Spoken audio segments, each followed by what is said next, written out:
आप सबको जय मसीह की।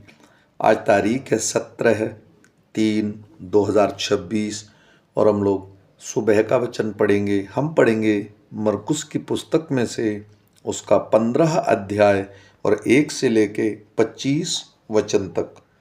भोर होते ही तुरंत प्रधान याजकों, पुरानियों और शास्त्रियों ने वरन सारी महासभा ने सलाह करके यीशु को बंधवाया और उसे ले जाकर पिलातुस के हाथ सौंप दिया। पिलातुस ने उससे पूछा, क्या तू यहूदियों का राजा है?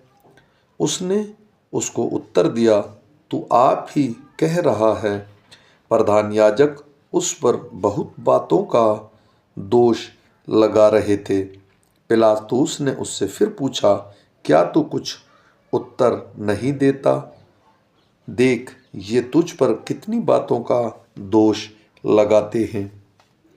यीशु ने फिर कुछ उत्तर नहीं दिया, यहाँ तक कि पिलातुस को बड़ा आश्चर्य हुआ। पिलातुस उस परों में किसी एक बंदी को जिसे वे चाहते थे उनके लिए छोड़ दिया करता था। बरअब्बा नामक एक मनुष्य उन बलवाइयों के साथ बंदी था जिन्होंने बलवे में हत्या की थी, और भीड़ ऊपर जाकर उससे विनती करने लगी कि जैसा तू हमारे लिए करता आया है वैसा ही कर। पिलातुस ने उनको उत्तर दिया, क्या तुम चाहते हो कि मैं तुम्हारे लिए यहूदियों के राजा को छोड़ दूं? क्योंकि वह जानता था कि प्रधान याजकों ने उसे डाहा से पकड़वाया था। परंतु प्रधान याजकों ने लोगों को उभारा कि वह बरअब्बा ही को उनके लिए छोड़ दे।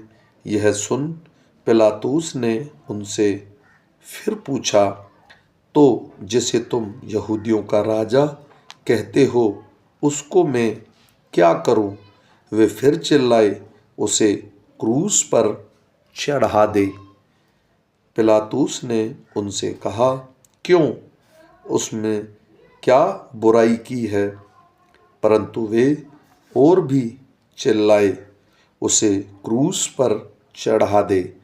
तब पिलातुस ने भीड़ को प्रसन्न करने की इच्छा से बरअब्बा को उनके लिए छोड़ दिया और यीशु को कोड़े लगवाकर सौंप दिया कि क्रूस पर चढ़ाया जाए।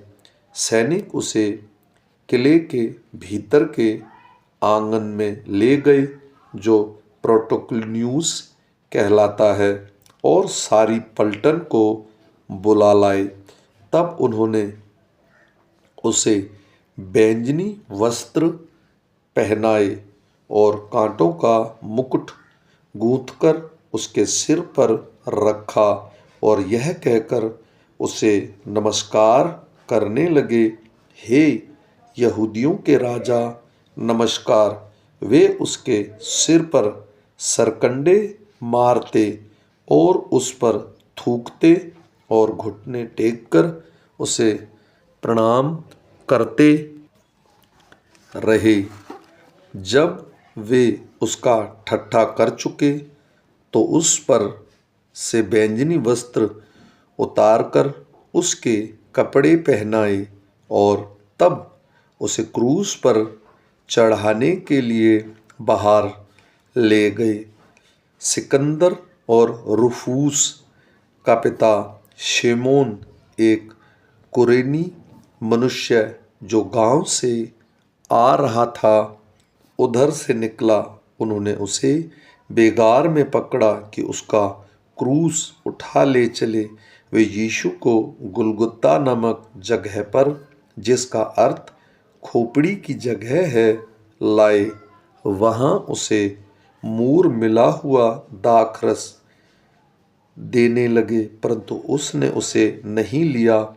तब उन्होंने उसको क्रूस पर चढ़ाया और उसके कपड़ों पर चिट्ठी डालकर कि किसको क्या मिले उसे बांट लिया। और एक पहर दिन चढ़ आया था, तब उन्होंने उसको क्रूस पर चढ़ाया। आमीन।